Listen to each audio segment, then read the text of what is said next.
being taken away from ADD. The guy used to love playing the Scion, and in a way that he doesn't have an issue with playing one champion for the entire split. And it seems like from the very get-go in their opening match against Jin Air, the 3 Sejuani games in a row, he's designated Sejuani to be his new Scion, even though Scion did receive some minor buffs.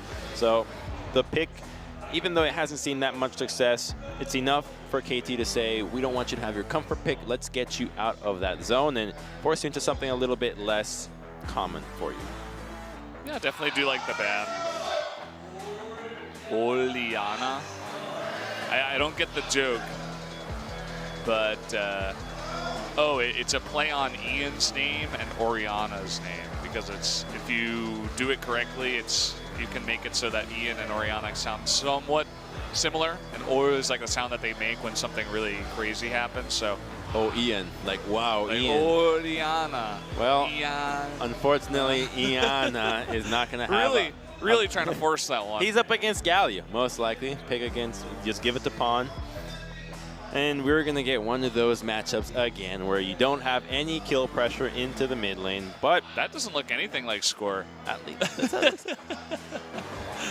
Hey, art, you know, it's art, in the eye of the beholder. That's true. It's in the eye of the beholder.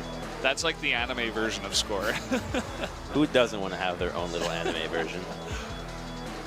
Somebody's got an anime version of Score in their house, no doubt. But we'll see what he wants to play here, as we do see the Jarvanus picked up, as well as the Karma on the side of MVP.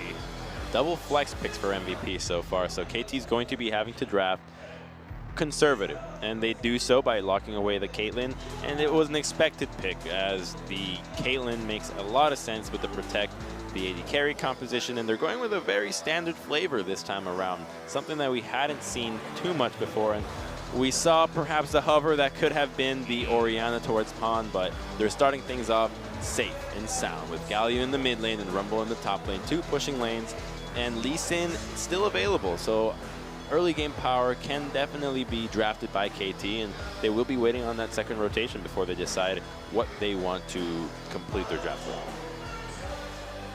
Tristana, nah. We got Xayah left open, and that will be picked up here. So Maha will be playing on that Xayah.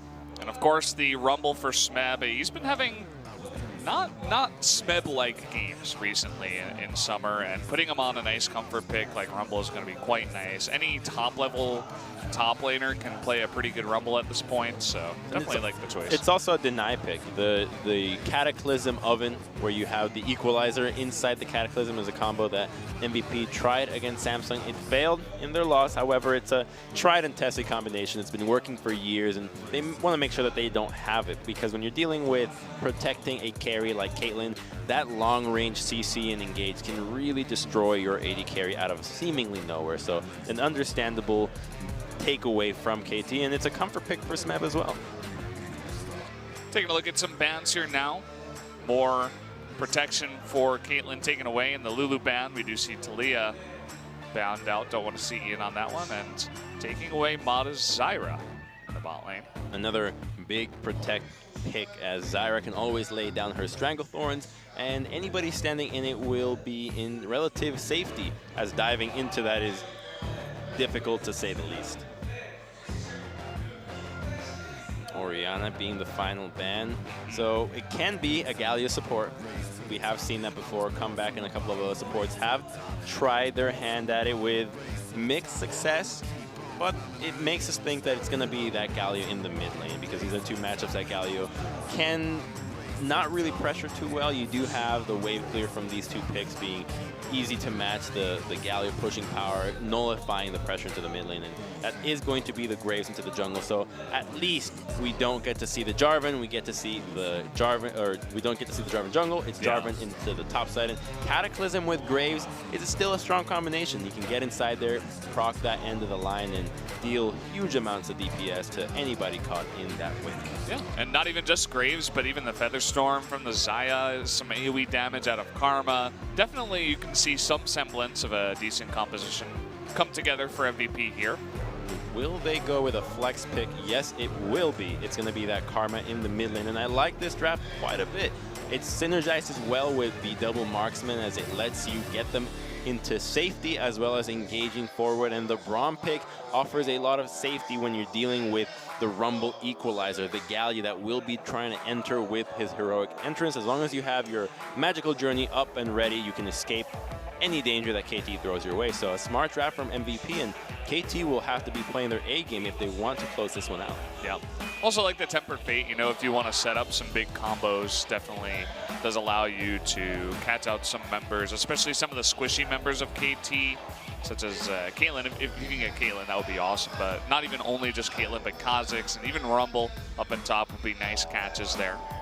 There's a ton of damage on the side of MVP, and the cool interaction is that you can always just stun with the Cataclysm on Bard, and that always makes for some fun, fun CCs that KT might not be expecting. Fun, fun, fun.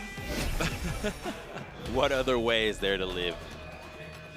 So, nice compositions in here. I think this will definitely be a very competitive game. I wouldn't expect either team to just roll over and die, but definitely have to jump into the game first to figure it out. We're going to have to expect Score to be playing to the top side. Two pushing lanes, both Rumble and Galio have a big advantage. However, Ian in the mid lane can answer back. Karma's pushing power is rivaling the of Galio.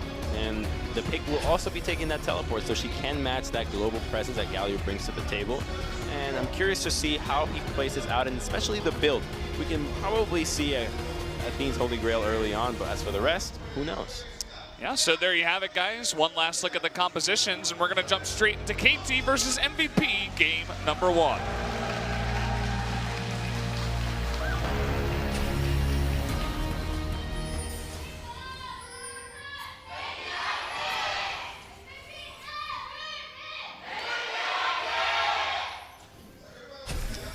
Louder cheers coming from the MVP side. Something you don't see too often. KT definitely has a very large fan base in Korea. They have telephones, they have internet. What don't they have? Probably have planes too that we just don't know about. Secret KT planes. Trying to rival Jin Air.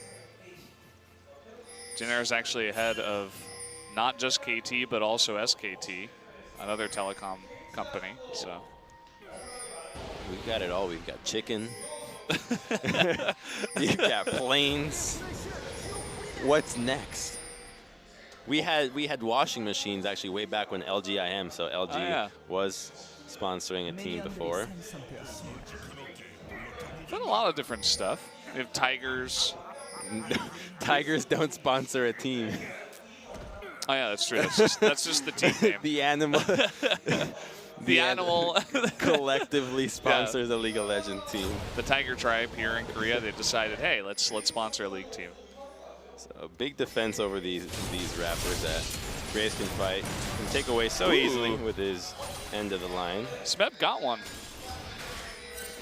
That will slow down the level 2 from beyond. Yeah, he fried the game right there. Good job. Taking out that chicken. Oh, not even hitting level on that one too. Did somebody else take another one?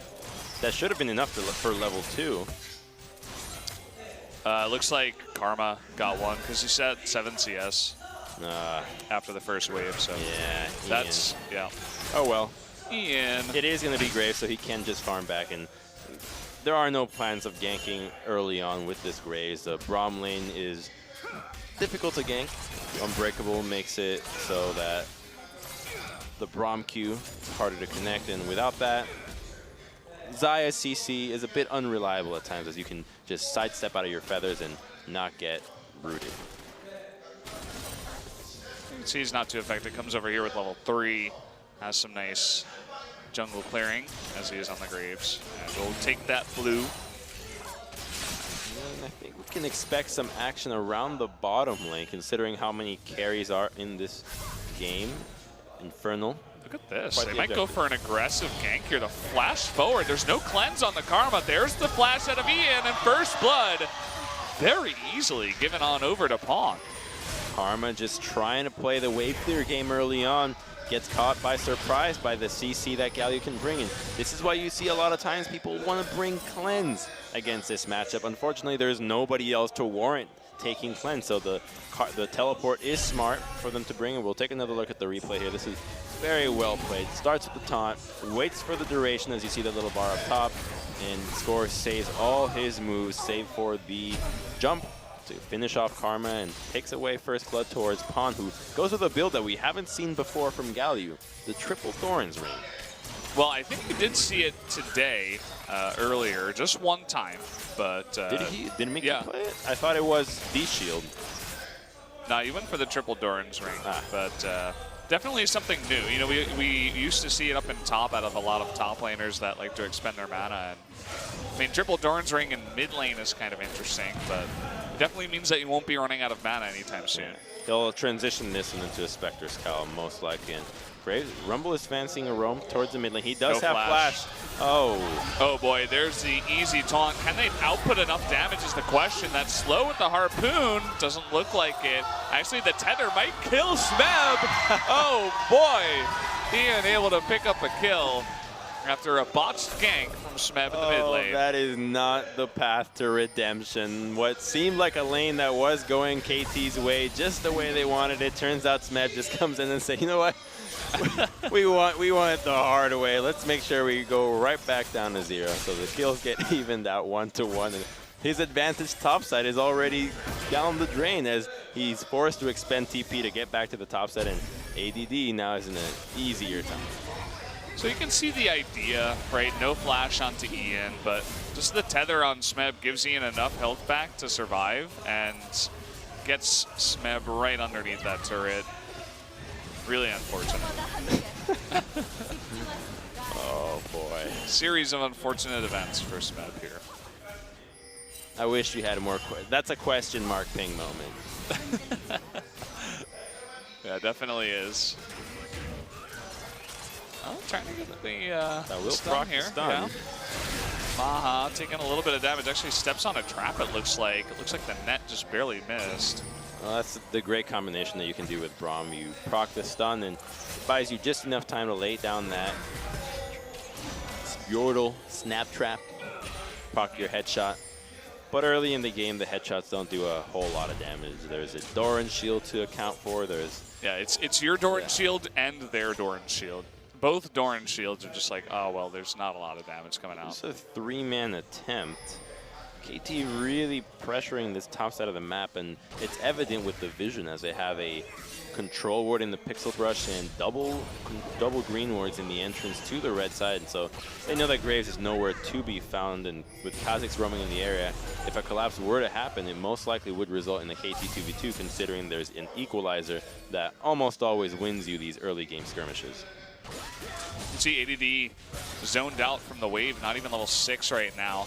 And I feel like every time we take a look at bot lane, it's just Deft and Mata show down here. It's the Caitlyn show. Yeah, that's what it is. Caitlyn's just such a big lane bully, and when you have the Braum that's such a counter-engaged champion to make sure that you can keep your carry safe, it means that she can play much more forward, abuse her range, and without any chance of getting ganked when you have a Jarvan stuck on the turret and a Graves who's not only not level 6, but doesn't offer as much help towards a gank. And now that Galio is level 6, the chances of helping this bottom lane are even worse. Yeah, would it almost essentially be baiting your team into it? Maybe you can go for something as Galio is top, and he is spotted now, but... Really want to take this red buff. Here's a collapse, but with isolated claws, equalizer, and Galio to tank everything, it seems ill-advised for Beyond to draw his team in here. Well, they're thinking about it, definitely, trying to make a 3v2, but of course Galio is always there. A bit of burst damage onto Score from the Karma. ADD, though, forced to get away, and look at Beyond's health just vanish in an instant. That will be the red buff going over to KT. They have successfully taken control. That was a 2v3. It was the threat of Galio engaging with his ultimate that made them hesitant in engaging and committing both the combo or Cataclysm from Jarvan. So good move from KT to take advantage of the pressuring lanes, a Galio that was able to get that first blood, and Rumble's shoving power, even though he did die to that silly gank in the mid lane, does still have pushing power onto the Rumble, onto the Jarvan, and as such they converted to a good objective. And overall, good advantage for them that could net them a Herald when it spawns in the next couple of minutes. Look at this, KT taking a page out of Rox's book, saying, okay, let's go for our own little rotation. Lane swap. Galio's coming here as well. Everybody's getting in on this business. ADD trying to make a trade on Tamada. It doesn't look like it'll work out. Galio comes in, and oh boy, the TP from Ian is going to be very ill-advised, but the Tempered Fate from Max, he's trying so desperately to carry his team. Doesn't look like he'll be able to do that tonight, though. And instead of recognizing that the objective was lost, that they got out-rotated, they commit to trying to save this objective. Two people trying to defend this one, and they both end up giving their lives away for it. Forgetting that Galio can always assist you in the dive, and that's why this pick is just so heavily contested between every team across the globe at this point, and they make it seem so easy when they pull it off like this. Yeah, definitely some nice moves here from KT. As you said, they kind of identified what their objective is with their team composition, and they're executing it very well, whereas MVP, this might be one of the lower ends of the volatile scale of their play so far in summer.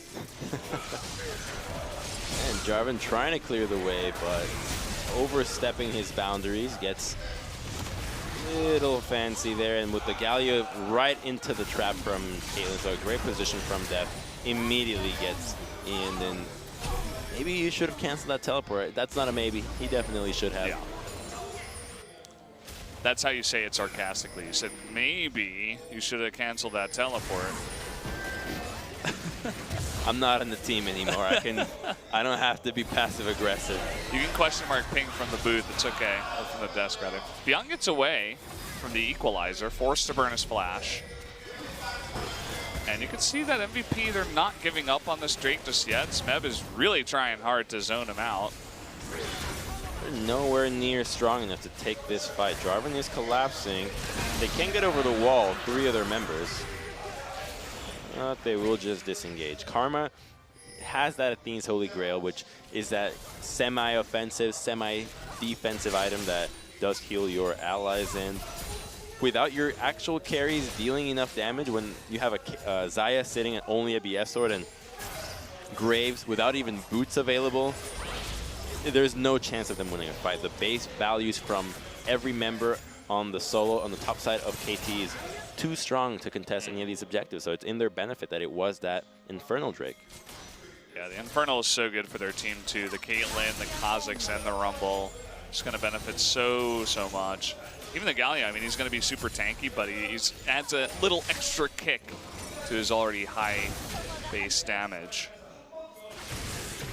Now they're positioning towards that Herald, and they will start it right away. There is a ward in the back of the pit, so they are aware of it. And I think that scanner is just barely not close enough. Just on the edge. So beyond, MVP has the opportunity to surprise this, maybe with a steal, but the moves get scouted out by that green ward, and they will disengage from Herald. How far will it chase tonight? Come back. I don't want to live in this world anymore. She just hangs out alone in the pit. It's kind of depressing. Well, what about Baron? He does the same thing. And he can't really move. He's quite violent, though. He's actually really violent. Yeah. Actually, no, he comes out from the ground. I think Baron has some underworld. He has his roots throughout the rift entirely. It's another attempt into the top side, and Galio, every time Kha'Zix invades, Pawn is ready to respond, and it makes the life of this Graves such a nightmare when you can't even 1v1 the Kha'Zix, when the Jarvan follow-up is always going to be slower than the range of the equalizer, and then you have to consider the heroic charge, the heroic entrance, which, ooh, a flash maybe? Oh, he missed the stun. Equalizer will miss too. Flash forward from Smeb. And a jump forward here from Pawn. Score taking a ton of damage. Pawn with the heroic entrance will discards him from engaging, but with Ian here, they're thinking about re-engaging. A very low Pawn and Score. That's a nice bit of damage onto Pawn.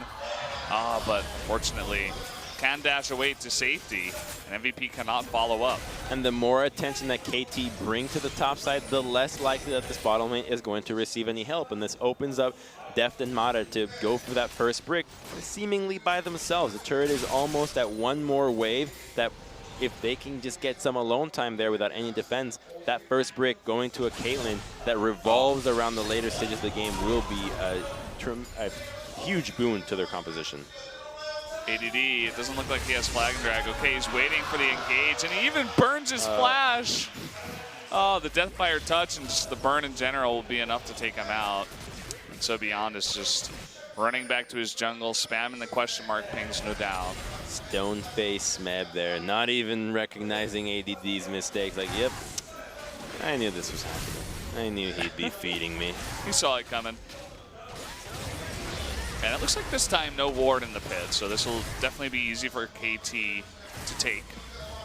If they tried to steal this, I feel like MVP would almost just get wiped, so they're going to give it up. But they will be giving up possibly even more than that. Caitlyn is about to crash her wave into this tier 1 turret, and actually, what am I talking about? First brick has gone down long before. Man. We had a long break. I think that's what it was, you know what I mean? Hour and 20 minutes They did take the first brick. However, the point still stands that by putting pressure into the top side, you do open up your bottom lane that can shove in to solo out turrets. And this is one of the most common strategies that you see around. If you have lanes that can win, if you can isolate the jungler and distract them, which is the only saving grace for these lanes, then it becomes impossible for you to salvage these lanes with any gank attempts. And when you don't have champions that can teleport as effectively as the Galio and the Rumble, then you're stuck in lanes that are unfavorable. And you would have liked to see MVP just swap lanes constantly to try to match whatever KT is trying to do. Instead, they're stuck in the same lane, and they will be losing serious objectives out of this, as now mid-tier 1 is subjected to Herald. Tempered Fate catches score. This is what I was talking about in the draft bait, but the taunt onto ADD means no follow-up. Huge equalizer, and they easily turn onto ADD. Featherstorm coming out of Maha, trying to save his life. Looks like he will live, but that will be tier 1 going down. An extra kill to KT, and they're really running away with this game.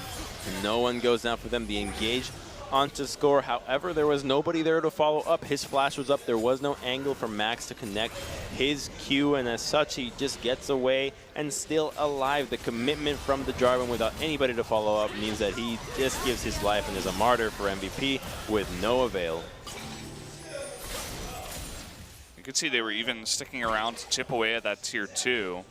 The Galio at full health, you can definitely do a bit of zoning, as they were trying to do there.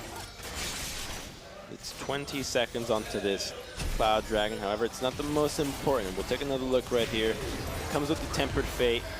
Death flashes away, but there's nobody to follow up onto score. Huge taunt onto ADD by Pawn. Really nicely timed.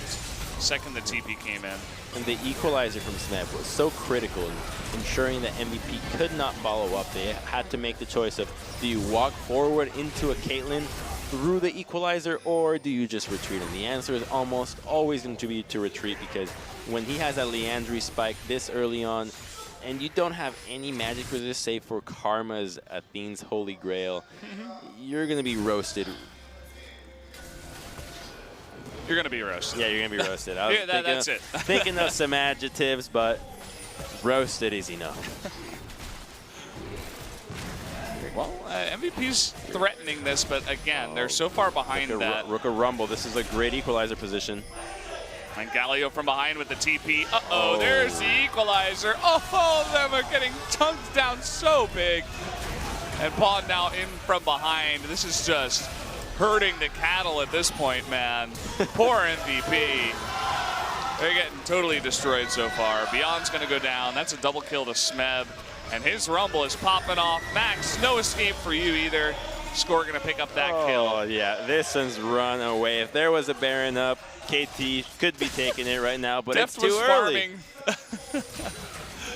He doesn't need to do anything else. The fight has already been won, and MVP committing to Cloud Dragon at 18 minutes in when they're down about 4K gold before this fight happened. And you still wonder what the priority has to be behind these objectives that have no gold value. And here they are. They had started it. They're retreating after they see the teleport. But the equalizer is just perfect there. You just can't. You can't get better than that on the equalizer. Redemption for his feeding gank onto the mid lane. Yeah. And definitely looks pretty solid on the Rumble tonight. That's for sure. I almost feel like MVP's hurting themselves into a position that makes it kind of easy, but this is why the pushing lane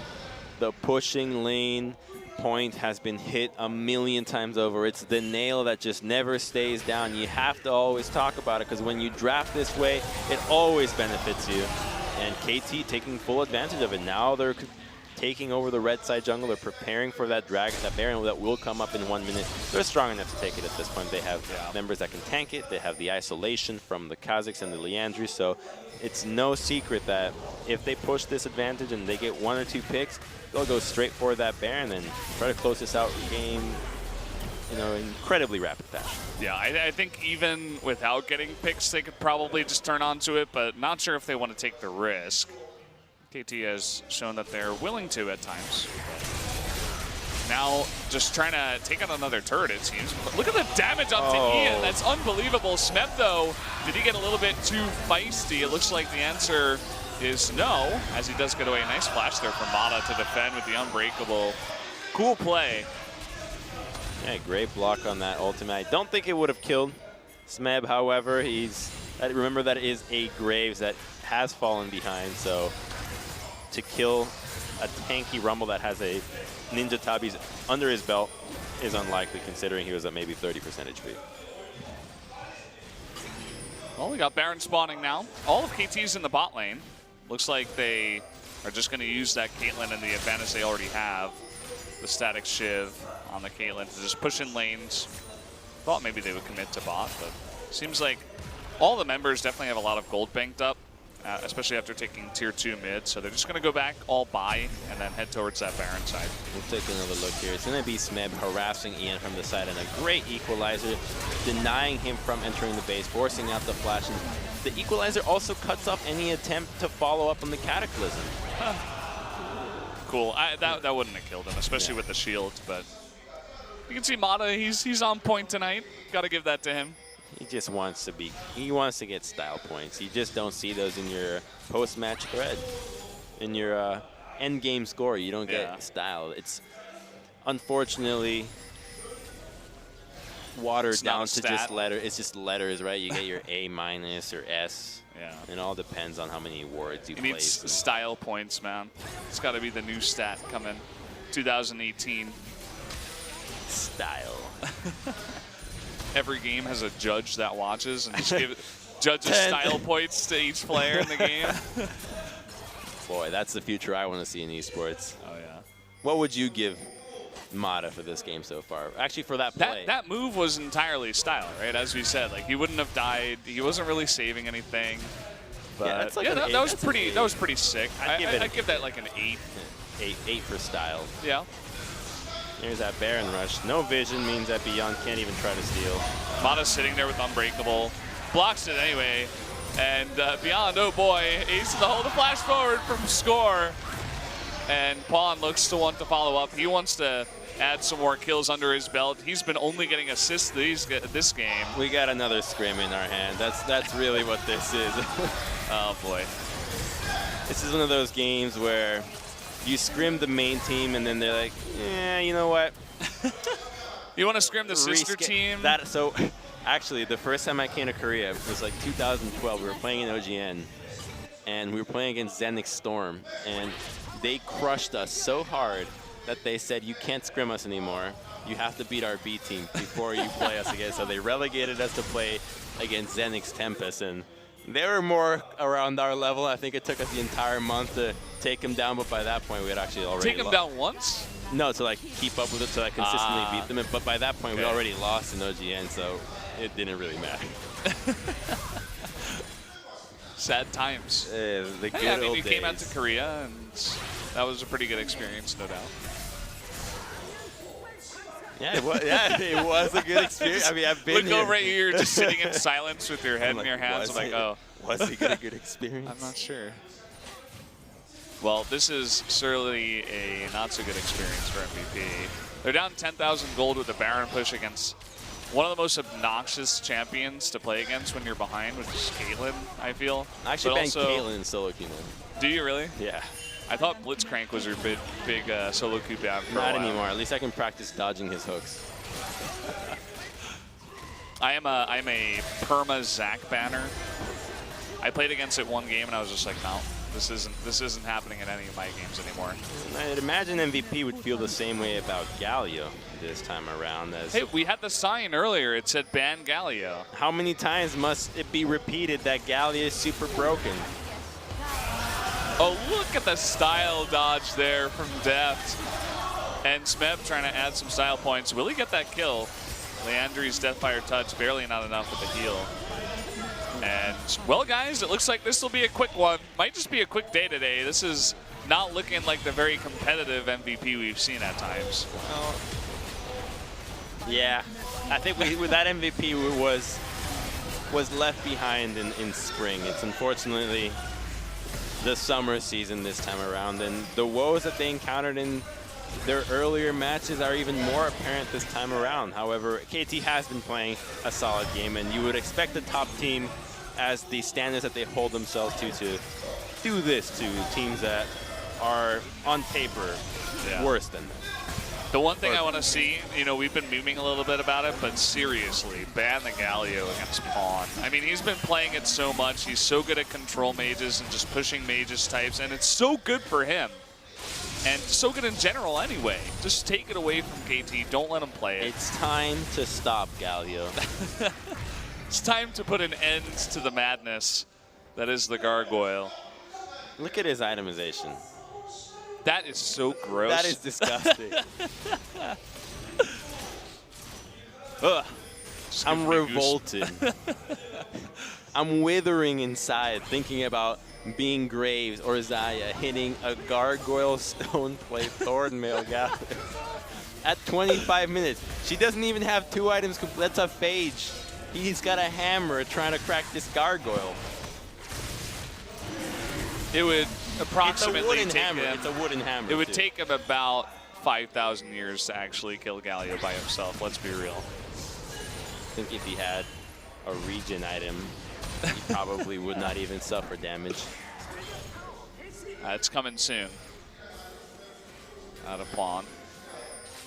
I like Maha's choice in item here. He bought the rapid fire cannon and says, I'm going to need to AoE things down here if I want to ramp up my DPS with the Hurricane. Yeah. Trying to hit as many members as possible. Wants to buff his stats a little bit. Look at him go. He's trying so hard to kill score. He's shooting glitter. I said kill score, but I meant damage score because he's never going to kill score. It's not going to happen. Score is a Guardian Angel at this point, too. I'm looking forward to 7-11 so we can get the new updated look of Guardian Angel. That's my favorite change to the patch. That's not my favorite change, though. What's your favorite change then? The chain CC that MVP is putting down onto the seemingly unkillable Galio. Yeah, Galio doesn't die. Smeb and Score were getting a little bit close. Score almost blew his GA. Still taking some damage, not sure from what. Pawn is still alive in the front. Like, you can see, like, he just doesn't, he's not going to die. I think Mata just flashed. They're so low, but it just doesn't matter. They're not dying. They're not taking Beyond. it. Oh, he died. Oh, they popped his GA. He's got it, though. Can they get another kill before this ends?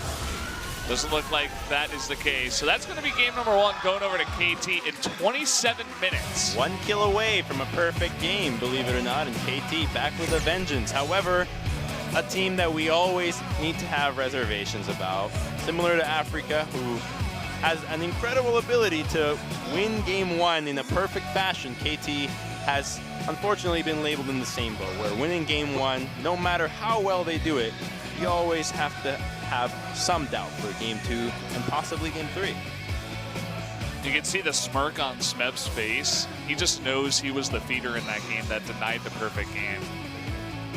Can we just get a highlight of Smeb dying under turret? Then go to the next game? We need a dubstep remix over it. With a gigantic bass drop right as the Karma link, and it's just like... Some good screen shakes. Yeah. Oh, yeah. Laughs all around. He's buying dinner tonight. Break out the Mountain Dew and Doritos, man.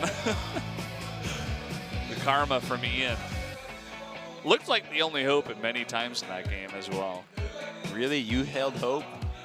Well, it looked like it may have been the only hope for their team. Turned out it wasn't. So, guys, that was a really quick game, 27 minutes. It looks like we're going to get a replay. This was the kill that started it all.